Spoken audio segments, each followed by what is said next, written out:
Hi guys, and welcome to my review of the Toshiba Z30T. You can find the model number of my specific version up here. Otherwise, let's just start it and go to the design and build quality. As you can see here, it can be scratched up a little bit, but I think this has to be almost done on purpose because it looks very sturdy to me. No problems here at all. Also, the lid doesn't really bend. It does a little bit, but it is plastic, so it can't be avoided, but I'm totally fine with that. The back has been done even better because it doesn't flex pretty much at all. No problems here, very solid, still plastic though. It is maybe overall not the most beautiful laptop. Also not the thinnest, not the most compact one, but therefore with 1.36 kilograms. Very lightweight, and they have done a quite nice job. Also, nice rubber feet that protect it very well from sliding. Here we have the fan and the outtake. What this is, sorry, I can't tell you. I've never seen anything like it. If you know, just tell me. Otherwise, what do we have in terms of ports? Port for the charging, VGA, full-size HDMI, USB 3.0 with always on, combined headphone jack. Here we have the front bottom-facing stereo speakers. Here we have some LEDs, I will get to those later. And here we have status LEDs for Wi-Fi and Gigabit Ethernet. On this side here we have full-size SD card slot, whole SD fits in, that's nice. 2 USB 3.0, Gigabit Ethernet and the Kensington lock. All done, quite nice, no problems here at all. So let's open it. It can be opened with one hand with a little bit of effort though, as you maybe saw.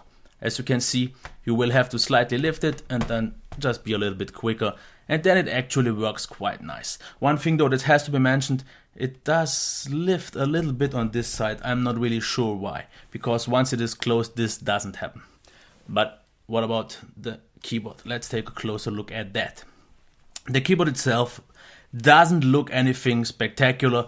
Actually, in first appearance it looked very average to me, but this changed quite early because here we have a little bit of an odd layout. This seems a little bit squished in, but once you use it for a few minutes you will really know how well it actually works, because we have a nice texture, not sticky, not slippery, not glossy, really done right. Also nicely dampened buttons that make you feel like it has more travel as it actually has. This is quite nice because the travel itself isn't that great, but therefore very nicely dampened. It is maybe not the best sounding and most quiet keyboard, but it works very well because you get a nice tactile feedback, and it is maybe the sound that after a while can be a little bit annoying, but the overall typing experience is just great, and I was actually surprised that it was so good because it just doesn't look that great. Otherwise, what do we have? We have a lot of extra buttons here available that you have to use the function key for,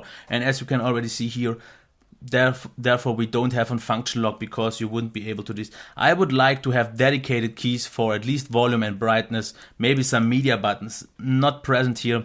A little bit of a bummer, but you can get past that. As for the trackpad, it looks a little bit bigger than it actually is because these two stripes do really nothing. Besides, as I already showed you, the 3 LEDs that are for power, battery and storage access. This one here does nothing. So we only have this as the trackpad itself that has a lot of customizability in the options, in the settings. I will get to those later in the software part. As for the trackpad itself, if you use a little bit of a more flat angle, it is very precise and can be used very nice. But if you use a little bit of a more steep angle, I think it had a little bit too much friction and wasn't the most precise. But otherwise, multi-finger gestures like 2-finger scrolling and everything else was recognized very well, and the buttons sound nice, so no complaints here at all. Just a quick recap of the design and build quality. Not the most beautiful one, sorry, but therefore a very lightweight device with a lot of great ports, a great keyboard and a very good trackpad. So let's check the display. We have a 1080p 13.3 inch IPS display with quite an extreme anti-glare, which you can maybe see here because we have this slight crystallized pattern all over the screen that diffuses the light to prevent from reflections, and this works very well. With the quite high brightness, as you can see here, it does a great job and works very well outdoors. The lowest brightness though, as you can see here, isn't really that low, but it is totally fine with me. Otherwise, I just don't like the crystallized pattern. Sorry. because of this pattern, everything looks a little bit more washed out and blurry, just not as sharp as I usually know 1080p displays. But the white therefore is very great, slightly, ever so slightly on the colder side, but I wouldn't change a thing because I like it that way. The black, and here once again you can see how well the anti-glare works, because you can't see myself like in a mirror. The black is quite deep, but I don't know why exactly they did push up the gamma a little bit, because this picture in reality looks a little bit brighter than I usually know it, and the details are more visible, but therefore the picture looks a little bit flatter due to the contrast. I think they wanted to highlight the darker scenes a little bit more. This is also obvious in videos. If you watch movies and so on, you will notice that everything seems a little bit brightened up, but not really an issue. The colors are actually very surprising, because they are very vivid, very bright, and actually very punchy, but not to a degree that I would say they are oversaturated. And this is surprising, because anti-glare displays usually tend not to pop that much and have that nice colors. So once again, yeah, it is the only thing that I have to complain maybe about it, but it's a personal thing, is the anti-glare. It is just a little bit too extreme for my personal taste. Otherwise though, there is nothing to complain. The other attributes are great. Viewing angles are top notch. The colors are great. The white is great. The black is great. So if you don't mind the anti-glare, actually prefer it, then you will be very happy. So let's get to the sound right now.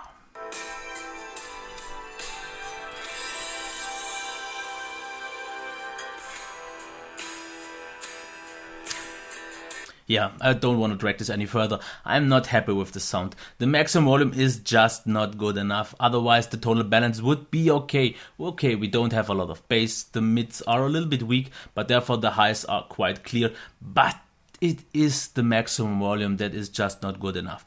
Good enough for a YouTube video, good enough for a TV show here and there, and for some background music. But if you want to do any more sophisticated stuff, I would just recommend you use a Bluetooth speaker, use your headset or anything there to enjoy it, if you know you will use it a little bit longer. That's it for the sound. As for the performance, the SSD is quite fast with 550 megabytes of read and 300 megabytes of write. No complaints here. It is not the very fastest in terms of writes, but totally fine. No problems here at all. Otherwise, what do we have? We have 4 gigabytes of RAM in this version, but don't worry, we have an 8 gigabyte version in different configurations as well, and it can go up to 16 gigabytes of RAM. And honestly, I have to say, I totally forgot that this version just has 4 gigabytes and didn't notice it at all in my normal tasks. What about the performance? As you can see here, Internet Explorer runs very, very smooth, and to my surprise, Chrome runs very well as well. Something I didn't really expect to see, because it's not always the case. And this is actually one thing that is a bit odd, because we only have an Haswell CPU here, so not the newest one, which should be a little bit inferior in terms of GPU performance, battery life and so on. Did I notice anything of that? No, because the performance itself for video editing, photo editing, normal day tasks was absolutely fine. The device itself felt very lightweight, and that got the job totally fine. And now let's get to the battery, and this is also a thing why I don't think it is no issue that we don't have on Broadwell. Because first, charging times, 2 hours and 40 minutes for a full charge, not the best value, but still totally fine. But now let's get to the battery life itself. I got slightly below 6 hours, but also slightly above 7.5 hours. And I would say my average would be at about 6.5 to 7 hours. I can get 6 hours quite solid very easily. So this is a very good outcome. And the Dell XPS 13 with the newest Broadwell that claims to have 15 hours of screen on of use got me like 6.5. I get 7.5 with this one that claims 12 hours. Okay, both of these values are a little bit unrealistic for me, but this has actually the better life with pretty much the same performance. So no, Broadwell is no issue. In terms of heat, also quite fine. I could use it on my labs. It never got really warm because the fans start spinning quite early, and I noticed this also on this device. For about 80% of all the time, even in light to moderate use, the fans were spinning. But I also have to note, we are in the summer right now or close to it, and the temperatures have risen. And this is noticeable because even other devices that usually don't use the fan do it now as well. So I guess if I would have reviewed this device like a month earlier, I wouldn't have this noise of the fans. But therefore, in the lowest spinning rotation of 3600 RPMs, it is quite subtle. You can hear it now. And after a while, you actually don't notice it. Maybe it's even the second step right now because of all the light. It is even warmer right now. Usually it has like 3 steps. The lowest one is 3600 RPM. Then we have 4800 and 5200, which is the maximum. No throttling at all, no problems here at all. The highest volume though was a little bit whiny and noisy. Not really loud, but a little bit noisy. Otherwise, the volume was fine. And I can't really say if it's a really loud device or often loud or not, just because of the temperatures. I would say it is quite good in terms of noise, especially since the lowest mode is totally acceptable and you will get used to it quite early. As for the software, okay, one thing I mentioned earlier was the great mousepad software, the trackpad software. So let's check that one just again. Here we have a lot of different options. Sorry, they are in German here, but you have 3 finger gestures, 4 finger gestures with some extra customization. You have touchpad software, you have left click, you have actions for the edges here. You have an easy launcher. You can customize this area here. Here you have also a lot more actions. You can see you also get a touch guard. You get edge actions. So all this makes the trackpad software very, very powerful. Otherwise, Windows 8.1, as you know it, there is a lot bloat on the home screen, but you can get rid of all of that, so no problems here at all. So let's get to the recap then. Design and build quality, maybe not the most beautiful, thin and compact one, but therefore very lightweight. Great amount of ports, very, very lightweight. So actually quite good, and it is sturdy enough. I don't see any issue here. Why it's so scratched up, I don't know. Display, if not for the extreme anti-glare, this would have been an amazing display because the qualities itself are top notch. If you like anti-glare, you would definitely love this display. I don't like anti-glare so much. With matte, I would be okay, but with this extreme anti-glare, not that happy. I could get used to it maybe over time, but I don't know. Sound though was the weakest part here, quite low in terms of maximum volume. Otherwise, the sound would have been okay. If it would have been just at least 20% loud, I would have been totally happy. The performance though, no complaints here at all. Very fast, very lightweight feeling. Capable of all the tasks, no hassle. As I said already, no problems here at all. Because I said it, battery life and performance can easily match up the Broadwell CPU. Maybe it's the GPU that is a little bit weaker, but at least in my normal use, not playing games, I didn't notice. And I don't think the little bit that the new Broadwell has a better GPU will make enough of a difference in games, because it's still not meant to be for gaming. So, battery life, I already said it, awesome. Really, really great, fantastic battery life. Heat, also very good. The one thing you have to keep in mind though, if you use your labs here, don't block this fan, because otherwise it will spin up quite early. But in my normal use, I actually managed to avoid that to happen. Noise, yeah. A little bit noisy from time to time, not the most quiet one, but as I already said, it's getting warm here, so a little bit hard to tell. I still think it is slightly above average in this term as well. And for the software, the only thing that has to be mentioned as a highlight here is the really great software for the trackpad. That's it. Otherwise, is it recommendable?